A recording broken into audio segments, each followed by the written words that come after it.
Hi, welcome. This is Dr. John DeMartini. This is one of the most amazing and inspiring shows that you can listen into. If you want to be on the edge of your seats, if you want to open up your heart, if you want to expand your mind, and you want to meet incredible people, stay tuned because you're just about to experience a transformative radio show that will change your life. And you're listening to the Dr. Pat Show that's coming up right next. Welcome to the Dr. Pat Show.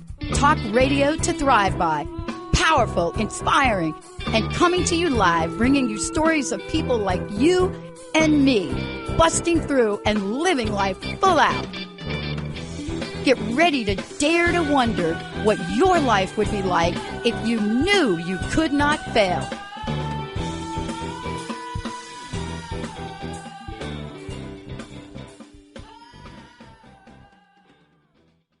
It's so great to have all of you tune us in and turn us on. Thank you so much for that. I want to give a shout out to the people that make this happen. Of course, that is my producer and partner in crime for a long time, Mr. Benny Mathers. Hello, Mr. B. Howdy, Pat. Happy holidays to you and the rest of the fam and the team. Yeah.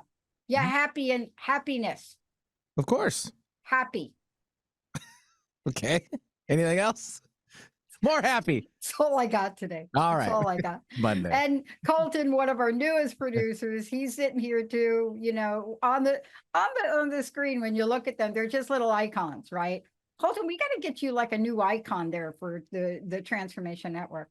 You know, today what we're going to do is we're going to talk about something that's so important. I just wonder for myself, what do I wonder today? Here's what I wonder. I wonder if I would have been as clunky and awkward and roller coaster ridey if I had met Danielle Silverman when I went through what I went through. And let me just tell you what that looks like, folks. So when you go through job transitions, back in the day, there were many of us that didn't understand that. You know, when you're with a company for a really long time and then you're not, you just don't understand it. But it was so shocking for me that I decided to do what I wanted to do for 25 years and go back to school. But then when school was over, it was like, OMG, now what? And so here you go, you get distracted. Okay, that's not a good thing to say. You get deferred from a career, so to speak, although I did do some consulting on the side. And then 10 years later, you've gone to school, you had that job loss or that job, and there you sit. Now, I don't know that Danielle Silverman knows this, but there I sat when the reality of where I was hit me. And Benny, you're getting to be a long timer, dude. It hit me. And I realized, now what? Now what? What am I going to do? I don't know. I thought I was going to be a big fat consultant with these companies, and I thought I was going to do this, and I got the big paycheck. I was offered a lot of money to go work for those companies. I was depressed, but Danielle Silverman is here today to talk about what she is doing to help countless people. And what I mean by that, if you don't think that you need to reinvent your career, by the end of today's show, not only are you going to think it, but you're going to feel relief. You're going to feel a sense of freedom. You're going to feel like somebody gets you and understands you, because that's what she does. That's what she's building. Everything from Reinventing-U is something that she does, but she is an expert at this. She's developing workshops. She's developing things online. And, you know, here's what I love about Danielle, whether you know it or not. This is the deal. You don't have to know.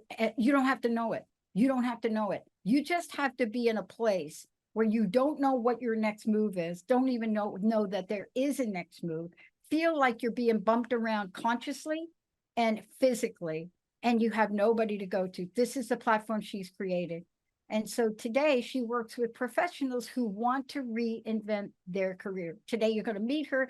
Today you're going to hear how she has coached hundreds of people, but more importantly, how she is stepping it up. She is an international coach, Federation certified a professional, Canadian Associate of Professional Speakers. I can go on, but then I would take up way too much more time. Danielle, welcome to the show. It's great to have you here. It's wonderful to be here, Dr. Pat. I'm thrilled. Okay, yeah, this is our drive time. So all y'all driving, I want to just say this. You're driving, you're going to that job, right? And you're thinking to yourself, what is she saying? Reinventing you. I can reinvent my career. How hot is this topic, Danielle? You know what, Dr. Pat? It is incredibly hot because we hear, and you hear this everywhere. You hear it on TikTok, you hear it on the news. People are leaving their jobs in droves because primarily because they're unhappy. You know, I think the pandemic has given people pause. It's made people think about what's important to them in life, and they're waking up and suddenly realizing that they're not happy in their jobs. They don't like what they're doing, or they don't like what the organizations are doing. And I did a show on quiet quitting, people who are staying in their jobs, but who are doing the absolute bare minimum. And all of the studies that have been done, all of the surveys that have been done around the world, not just talking US or North America, around the world. In the last week in the news, there was an item about European employees who are leaving their jobs by the thousands. So yes, this is absolutely a hot topic. Yeah. If you are leaving your job, if you are unhappy, what are you going to do? I love that we're doing this and we're talking about this. And, and I'm so glad you talked about this. Let's dig a little bit deeper on this because, this is a little hot button for me. I understand the professional that came up with quiet quitting, but what he did for his generation is an abomination, because here's what I want to say. Quiet quitting started in the 90s. It started in 91 and 92 with the repeal of the psychological contract of work. Hello, what does that mean? Danielle knows, I know. Here's what it means. You have worked your butt off for like decades. And now you find out, oh, wait a minute. Oh, no. You told me I was going to, wait, you were no pension? No benefits. And that's what people went through. And so the generations to come forward learned from this. Are you surprised? I'm not surprised I'm not at all what people are doing. I'm not at all surprised. And, and what's interesting is that organizations continue to do this. Oh. I read a quote from Simon Sinek this morning, came into my inbox. And it says, for an employee to take responsibility, they must first be given it, which is sort of symptomatic of what's going on in organizations. What does that even mean? Well, what it means is that employees want to work. It's not that they want to quiet quit; they want to work. Yeah, but they're being kept from being creative, giving new ideas, decision making. They're not being given the responsibility. So when employers complain that, oh, you're not taking responsibility or you're not doing enough or not moving forward enough, well, you have to look at the top and see, where does it come from? Yeah. And very often the leadership is not there. Zero. Hello, zero. Because they have no sense except for their here. Let's give the leaders of companies a little bit of credit. Because when it comes to keeping their promises, they have one stakeholder they look at. Generally speaking, not all of you are part of this arena, but they know that they will not sacrifice anything to make sure their stock prices stays on top.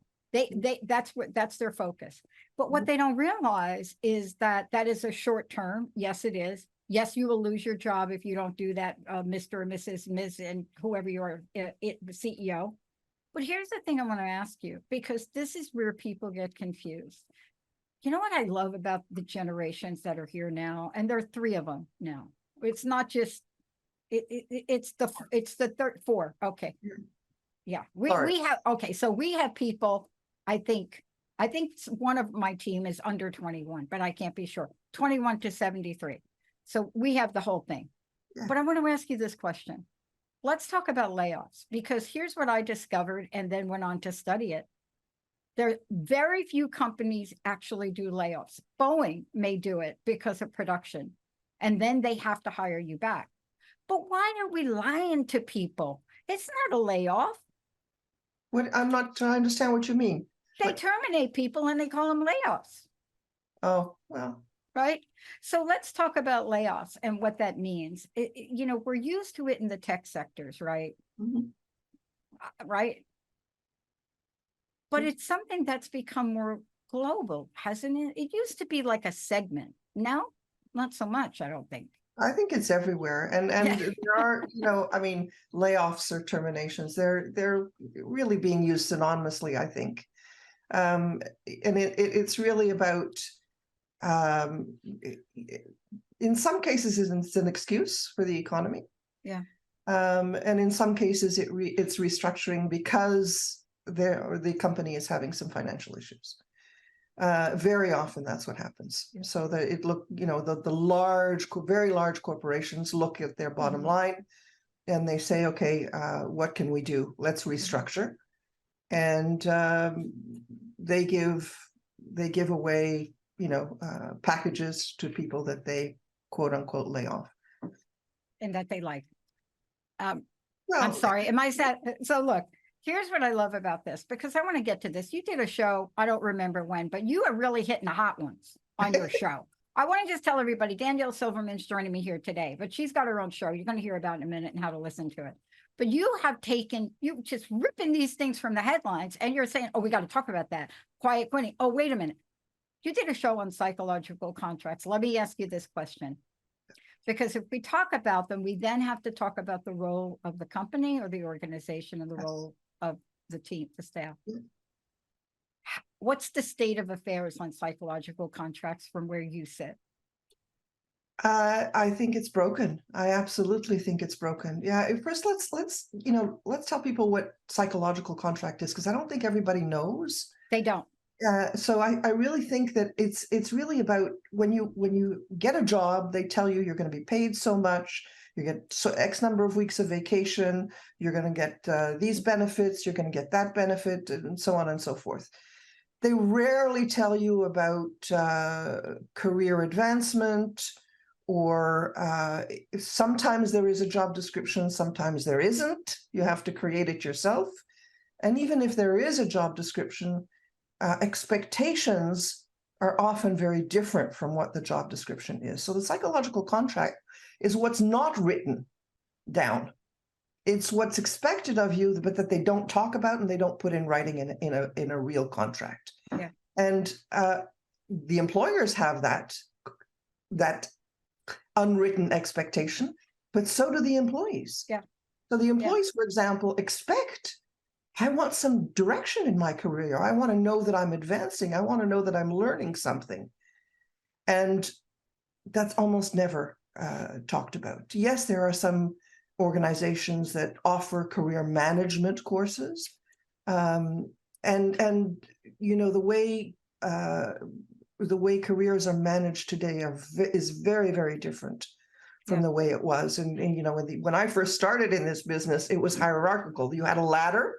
Yeah. And you went up the ladder. Today, it's more like a spiral. You're like a piece of spaghetti or that you throw on the wall or something. It's like you go. That's a quote. We got to pull that out, Colton. That's a Danielle Silverman. You're right. It's like a piece of spaghetti you throw on the wall, right? Yeah, and it's not all. You're not always going up. You may be going vertically, and that's okay as long as you're learning something. But that isn't even talked about. No. Very rarely. No. I love this. Look, what you're talking about, I love this topic. And as a matter of fact, until recently, I haven't been able to look at my research. And recently for me is the past 2 years for me. And Jessica was the instigator behind that. But let's talk about Jessica, because she's a perfect example. You see, sometimes we like to talk about these things and we like to do the age thing. Right. What I watched with Jessica and still watch to this day, which is so brutally unfair. And this happens with so many people. It happens with people that are more senior because management thinks they're done. But what I see happening to the younger generation, I'm sure you address with them because folks need help.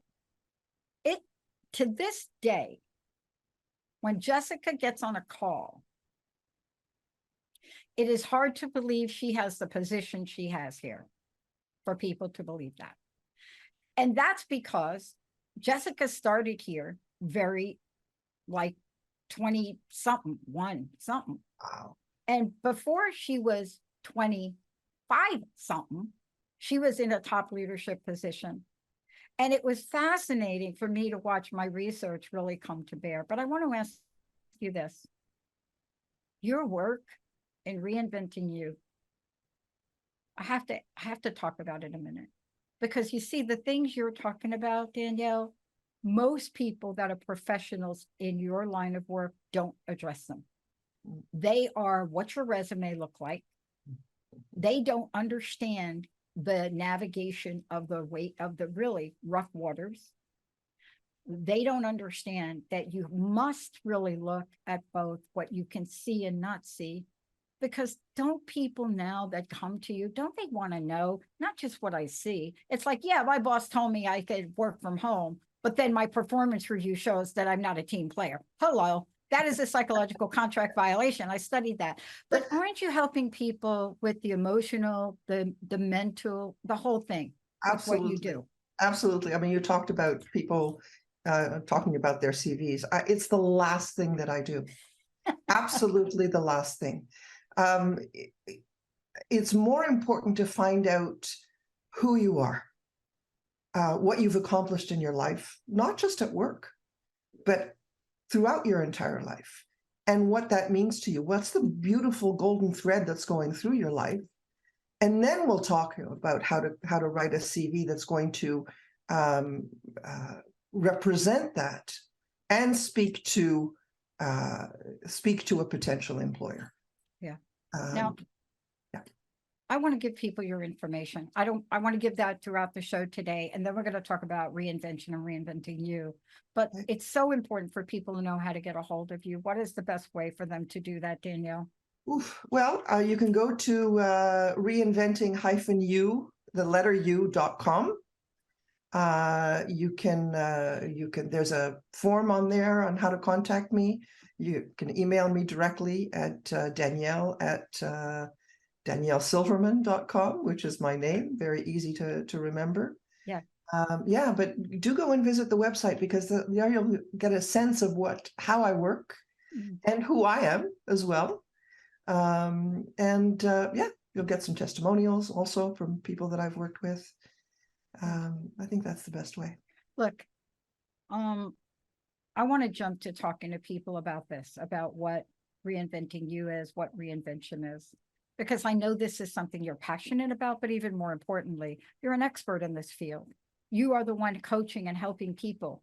And it's not just about navigating through the waters. It's about making sure you have the compass that is showing you where you want to go. And if you don't get to that place, then you got to reinvent yourself. Tell us what reinvention means and what reinvention and Reinventing-U from what you've developed. What does that stand for you? Well, reinvention is really about bringing life into a system, whatever that system is. So it's about looking at what is working and really ditching what is not working, and experimenting and keeping moving forward. But ultimately, I think from a personal reinvention point of view, it's about remaining open and curious about what it is that the world is about, and what your role is in that world. And it's about maintaining that life. So it's not just about surviving, it's about thriving. We're living in a world that is in constant turmoil. Change is not a bug anymore. It's a part of our life. And it will continue to be a part of our life. And it is constantly moving at a faster and faster pace. Yeah. So we have to keep up with those changes, and not just professionally, but personally as well. And so reinvention is about keeping up with those changes. It's about understanding, and I don't mean technological changes. Because if you're in that field, if you're in the field of technology, yeah, sure, you got to keep up with those changes. But if you're not, it doesn't mean keeping up with the technology. It means making sure that you are comfortable in whatever the environment is, that your life continues to thrive. Yeah. And if you want to keep working today, that's important. It's important to understand also that organizations 50 years ago had a life cycle of about 75 years, which means that if you reach the top of the hill, in the normal bell curve, the company would have to reinvent itself every 37 and a half years, because when you're on the downside, then you start to decline. Okay. And when you begin to take measures to quote unquote reinvent yourself, and when you're on the decline, you have about a 10% chance of succeeding. But 37 and a half years is a long time. If you have a new competitor that comes in, or somebody who comes in with an aggressive price, you have time to change your strategy to be able to continue and to continue to live. Today, studies have shown that companies believe that their life cycle is somewhere between 3 and 6 years. Total life, depending on the industry, obviously. That's our industry. No, I totally agree with you. I mean, the good news is we had a vision that the technology couldn't handle. So when the technology started to evolve, we were ready, right? It's very exciting what's going to be happening in 2023. But, everybody around, they looked at Jessica and me like we lost our brains. They're like, oh, what are you people doing? It's never going to be that. So Apple, for example, had the idea for the iPad way back when, but the world wasn't ready for it. Right. So when the world was ready for it, they were ready. Oh my gosh. I have a classic iPod, like a classic. Somebody offered me $500 for it. And I'm like, it's like so old, but I love my little classic. It's not digital. And I said, I love this iPod. I'm not going to sell it. They said, how about 1,000? I said, I'm not going to, what? I mean, I thought it was like a joke, but here's what we're really talking about. We're going to get to this. We're going to keep going on this, because this is the deal for everybody. This is so important. Believe it or not, for you all listening, these agreements, these psychological contracts were never studied until 1998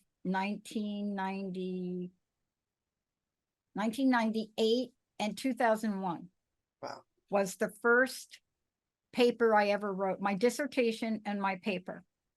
These studies were never done between two people. They were done between this just abstract, the company and an employee. And so that was not my experience. See, I came out of a job loss and I didn't understand it. See, people don't understand. They want to know. That's why they work with you, because half of the battle is they don't understand what's going on. And when you have, but I didn't understand it in 92 and 4, but it had never been studied between two people. It was always, even Denise Rousseau, the expert in the field. So when I asked to do this, do you know what they said? Thank God for Denise Rousseau. Do you know what my committee chair, who I fired, do you know what he said? Are you trying to reinvent psychological contracts? I said, yeah. Well, maybe, because nobody's ever studied the relationship between a boss and an employee. And see, this is the thing that we're missing. Expectations about pay, career. You said this, pay, career. I love the spaghetti thing, because this is what I think you said. Expectation about pay, career, personal, professional growth changed significantly. Now that, I have to tell you, that was in 2001, that particular statement in the research. But there's a new definition, and that definition isn't defined. That's what you and I are going to talk about when we come back from break. That's why people have to learn what you're helping them with. You must reinvent yourself. I thought I made a mistake with my team about 4 weeks ago. I thought I made a major mistake, and now I know I didn't. I wrote a Jerry Maguire type memo. It was about, I don't know, like I think Colton may say it was long. I don't know why I wrote it. I don't know if I was working with you and something triggered where I realized, or maybe it was the show you did on psychological it was something where I had to say, I need to tell folks where we are, where we're going, so they can decide if they want in or not. I should have made it shorter. Danielle, we're going to take a short break. When we come back, we're going to talk about why this is important to understand the process of reinventing you and reinventing yourself. And by the way, what are you thinking now? Are you thinking I'm too old? I'm too young? What are you thinking? And so this is really what happens to people like Danielle and I when they check us out. They look at us and they say, really? You're reinventing yourself now? What? When we come back, importance of understanding the process, but more importantly, how does understanding the process help you with the job search? And how does it help you land the job you want? Danielle Silver. Danielle, one more time before we go to break. How do people work with you? How do they find out about you? You can go to my website at www.reinventing-u, that's the letter u.com, or email me at danielle@daniellesilverman.com. I'd be happy to talk to you. Yeah. For all you that are driving to the work now and listening to this, if you can't write it down, just Google her name, Danielle Silverman. Just go ahead and Google it, because you're driving to work. I do not want anybody to be texting or trying to do anything weird. We're going to take a short break. When we come back, we've got lots more to come. And then we're going to go through, Danielle has these 4 phases of successful job search. We're going to get down in the weeds. Stay tuned, everybody. We'll be right back.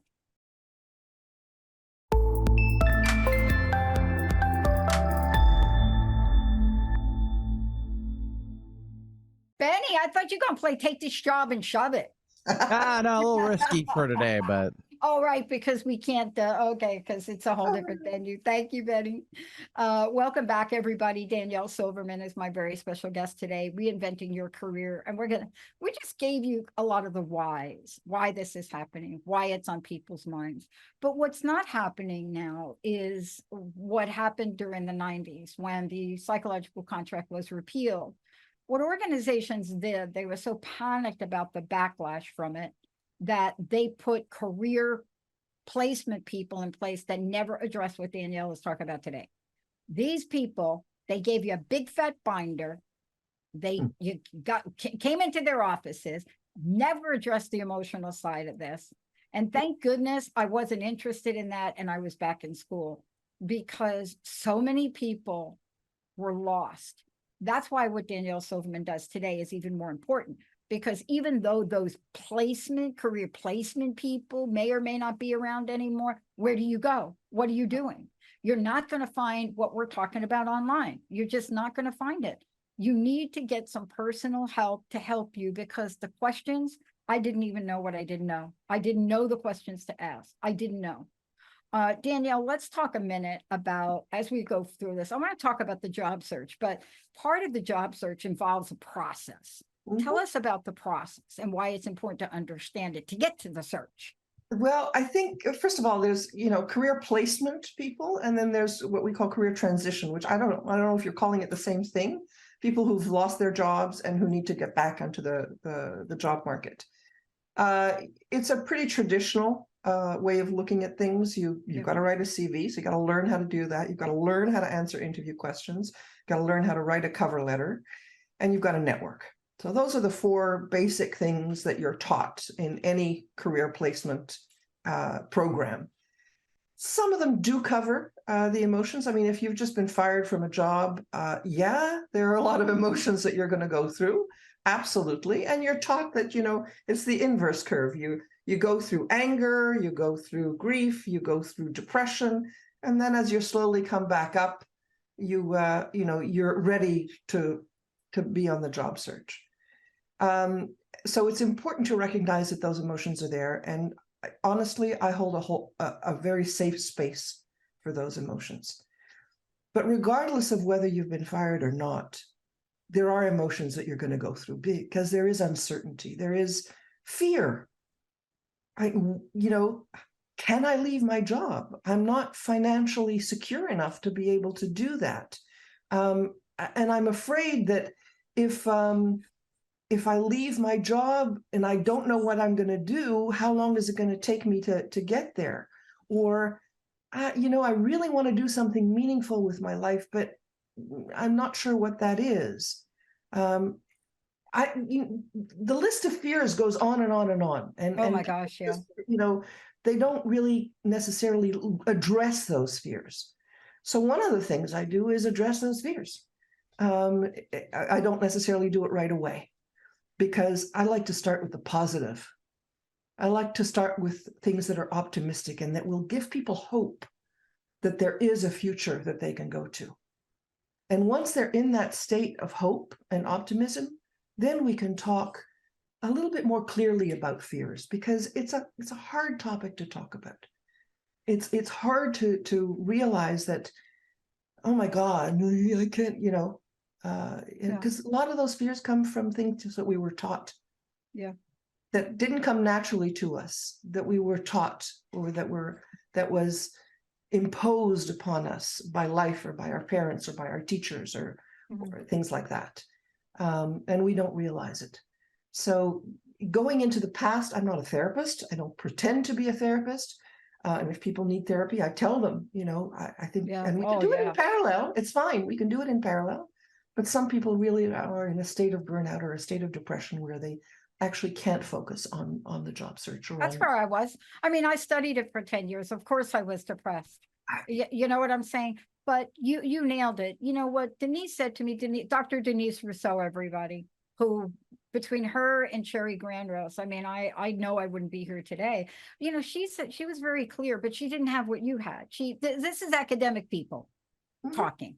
And, the idea is that, look, the new version of this, if we do it right, the new version from organizations, if the organizations do it right, that's a big thing. I'm just lumping it in there. They will build trust, commitments, and reduce ambiguity. They are not doing that right. They're not, because they can't, they just don't know. Nobody does a course in teaching them how to keep their promises or their words. So what you're getting is the people that are coming out.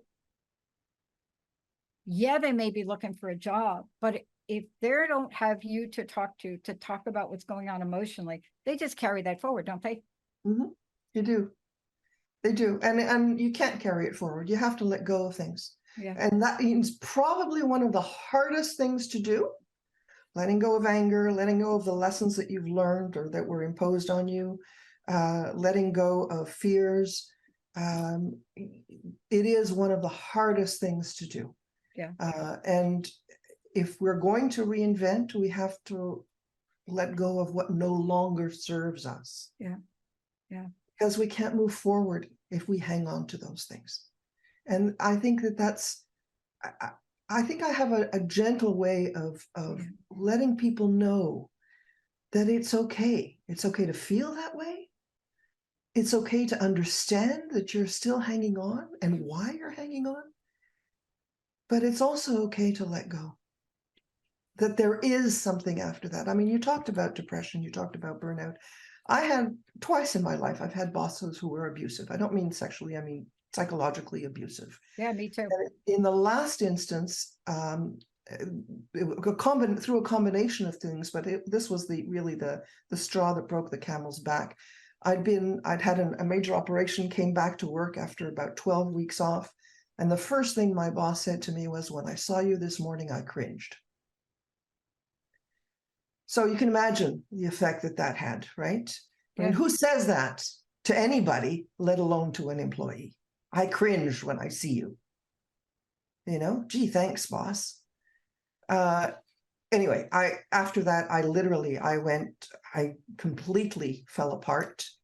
As I said, a number of different factors, and I was in burnout, major depression, and agoraphobia for more than 2 years. Unable to leave my house for more than 2 years. So, and I tell this story only to let people know that it's okay and that you can get over that and you can survive from that and you can continue to live an active life. You were talking about age before. I was 50 years old when that happened to me. Yeah, exactly. So, and today it's like a hell of a lot more years later. Yeah. And it's okay. So you can get up from there, you can survive from that, but you have to understand what is going on inside you and have the courage, have the will to be able to see that there is a light at the end of the tunnel. And that's why I start with your vision. What is it that you really want deep down? Whether it's realistic or not, I don't care. Because you have to be able to dream. You have to be able to go there and allow yourself to dream. And then afterwards, we'll bring the pendulum back to something more realistic. And it's okay. But you got to be able to allow yourself to dream. You're absolutely right. I mean, this is also what leads into a number of things that, first of all, we're going to talk about the job search in a minute, but you're also creating ways for people to participate in things like, I think you're getting ready to do a webinar for 2023, correct? I am, yes. But, yeah. Actually, I'm creating an online course on job search skills, and that webinar is going to be introducing that course. Absolutely. It is so important. Look, you and I, we took things, abusive bosses banging on the table. We took that. In today's world, the generations that have come after those experiences, they are not willing to do that. They're not willing to take it. And, you know, we didn't know any better in a sense. We were so conditioned on the fact that this is going to be all we can get. You're a lifer. You're not going to get another job. And, you know, there's just so many factors that go into that. That's why you and I can talk about this. So it's interesting because when you say you're a lifer, that's what it was. When I was saying 50 years ago, and the life cycle of an organization was 75 years long. Think about it. If an organization today only survives 3 to 6 years, let's say, and in some even less, your job's not going to last 30 years with the gold watch at the end. You know, your job is going to be 1 year, 2 years, 3 years. And it's okay to jump. So when I started working, if you had a resume that said you switch job every 2 years, that's it. Nobody would look at you. Today, that's a positive. It is. Because it means that you've got diverse experience. It is. You're so right. When this happened to me, and I went to a placement company, a career counseling and placement company, I worked for one company 24 and a half years. And the owner of the company says, "You're in trouble." And I said, "Why? You don't have any diverse career job. You're like one place." And I said, "You know what? I think you're looking at this differently. I think you take the company off there and you look at the individual jobs and you treat the individual jobs like they're companies, because the company I work for, they were individual jobs. You don't just get a job from one department to the other." But here's where we sit today. I want to talk to you about this. That was a resume. That was not a CV. I've since been able to do a CV, resume, they're all the same. What do people need to hear from you about that today? They'll get lots more, but there are phases that people go through if they work with you. Well, as I said earlier, the CV or the resume, whatever you want to call it, is usually the last thing we work on, because it has to, first of all, be tailored to every single job that you apply to. Bingo. So number one, which means it's very labor intensive, but you have to first know what it is that you want and what it is that you've accomplished in your life, because a resume, a CV, is not about the roles and responsibilities you've held. It's about the accomplishments that you've had in your life, that you've done on the job or off the job. It's okay to talk about volunteer experience, for example, if it's relevant to what's going on. But you first have to take a really, really hard look at what is the job that you're applying to. I know so many people who just say, "Oh, yeah, that looks like an interesting job. I'll send in my CV." And they'll see another one. "Oh, that looks like an interesting job. I'll send in my CV there." And it's the same CV they're sending to 10 different companies. Well, guess what? Your CV is not going to be looked at, number one, because today it's not a human being who's looking at that CV. You're sending it online. What is being used is an artificial intelligence called an applicant tracking system that is being used by the Human Resources Department. And there's more than one applicant tracking system out there, and each one has a different algorithm. So you send your CV and it doesn't correspond to the keywords that are in the job posting, your CV is going to be rejected automatically. It's a waste of time. Absolute waste of time. So we don't talk about that first. We talk about who you are, what you stand for, what is important to you, what you're good at. And I don't mean just your strengths. I mean what you've accomplished and what has meaning to you. And then we translate that afterwards into what a job would look like for you. Yeah. And maybe it's this kind of job, but maybe it's that kind of job. Maybe we make a list of the kinds of jobs that you would like to apply for. And then you go and do some research on those things to find out what they're about. And then really find out if it's something that you're interested in. Yeah. It's so important that we're talking about this now, because that's a separate skill set. You know, I'll tell you this, if you're if you're working for the Transformation Network, and the clients that we have, I've seen a producer's reputation, I'm going to say, get tainted, temporarily tainted, for a paragraph that had 2 typos in it. Oh my. Look, Colton, Benny, right? Right. Now, you may think to yourself, no. Go ahead, Danielle. I have to tell you though, Pat, that if you send in a CV that has errors in it, chances are not that it'll be rejected necessarily, but it won't be well seen. Unfortunately, that is still one of the primary things that people tell you, and it's still true today. For goodness sakes, have it read by another pair of eyes, by 2 other pairs of eyes, to make sure that there are no errors in it. Yeah. Not when you're working in a job and it happens that you make mistakes. It's not the end of the world. Okay. Yeah. But when you're sending in your CV, it's a different thing, unfortunately. Yeah. All of us have been burned by this. I mean, we all have. I mean, even at my executive level career, it is something, because I'm a little learning different. So I've had to learn skills. And typos, what do you call that? Correction and grammar things. They don't get them. I mean, they're not going to understand the difference between there, THERE, and right. They don't get that. But, that's just one thing. As we move forward, I want to ask you this. The job search process, personally, it was agonizing. Has that changed at all, or do people still see it that way? So yes, they do still see it that way. And I have to say it is agonizing, and it's agonizing for many reasons. Yeah. It's hard work. Yeah. Okay. You have to really research the company. You have to research the industry. You have to research what they're doing. You have to talk to people. And what remains the best way to land a job is not sending out hundreds of applications online. It's networking. And people are scared to death of that word. Yeah. I'm an introvert. I can't go out and meet people. Or, what if I get rejected because I'm asking them for a job? Well, don't ask for a job.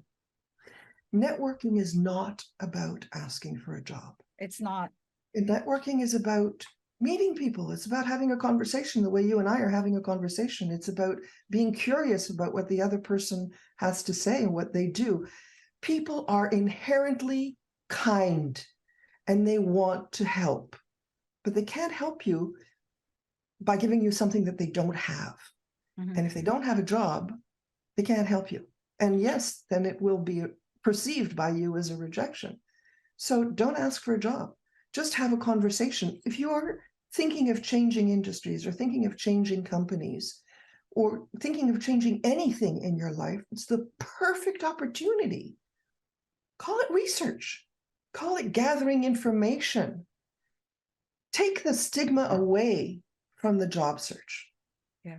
Just get that out of your mind. You're not looking for a job. You're really just gathering information. And the conversation is easier. And yes, there will be people that you'll have an automatic connection to. The chemistry will be there and the conversation will be easy. Mm-hmm. And there will be people where the chemistry is not there. So you move on to the next person. And it's as simple as that. And so what I want to do is dispel those fears. I want to create a course that is what I call the not so ordinary job search formula. And I'm going to turn it around on its head. We're not going to talk about the CV right away. We're going to debunk the fears about networking. We're going to add a personal touch to it and make it fun. Yeah. Because it is hard work. Yeah. I love what you're doing. It's I love hard that. work, and it doesn't need to be hard work. You need to be able to do it with somebody else also, with somebody else who's going through it with you. That's why I want it to be a course. I want it for people to connect with other people who are going through the same thing, not just me, because I'm a so-called expert in this field because I've been doing it for so many years, but and also because I've been through it. Yeah. I tell you the number of jobs that I've been fired from and have to go through that exact same process. So I've been fired from every job I've ever had. Oh my goodness. Okay. Yeah. Yeah. But remember, I stayed at one for 24 and a half years. Yeah.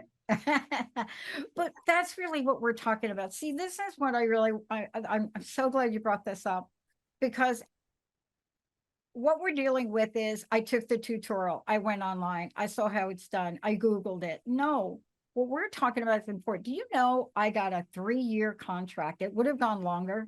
I got a 3-year contract from a networking event because I didn't know it. A chairman of the board heard me talk about winning a gold medal playing table tennis because somebody asked me what I did over the weekend. And I said, oh, I played ping pong. And you could tell the energy that was going on from that. And the guy walks over and I didn't know who he was. Had no idea who he was. But I think that's what you're talking about. You don't have to show up at networking and be something you're not. Exactly. Right. That's exactly what I'm talking about. Yeah. Yeah. But you have to know how to work the room. At some point. At some point, or you go with somebody. Or you go with somebody. But above all, you say yourself. So your example reminded me when I was very young, I think I was 28 or something like that. I was working for Air Canada and there was a job opening within the same company. And I went for the interview and it was for a sales job and I'd never done sales before. And the guy who was doing the interview was all of a sudden, I don't know, he said something, I don't know what it was, but it was very interesting. And for some reason, I went out of character, I went out of interview mode and I said, I'm really interested to know, how did you get to where you are today? I don't know where that came from. Yeah. It just came during the interview. Yeah. And from a half-hour interview, I was there it was supposed to be half an hour, I was there for an hour and a half. I walked out of there and I called up my mom and I said, we're going to buy clothes. I don't know why I knew I was getting that job, but I did get the job. And then once I had it, this guy who was my new boss, the VP of sales for that particular department, said to me, you know why I gave you that job? I said, why? He said, because you asked me that question. In sales, you have to be curious about people. Absolutely. I didn't know, from a hole in the wall. Something he said triggered something in me. And I just naturally let myself ask that question. So yeah, absolutely. Be yourself, be natural.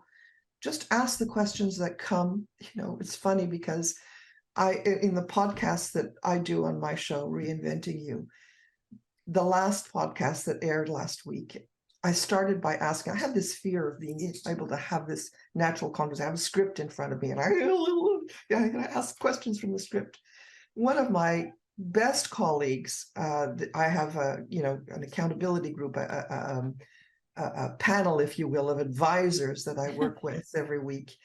And I asked them to listen to this podcast. And this guy, amazing, he said, Danielle, he listened to it.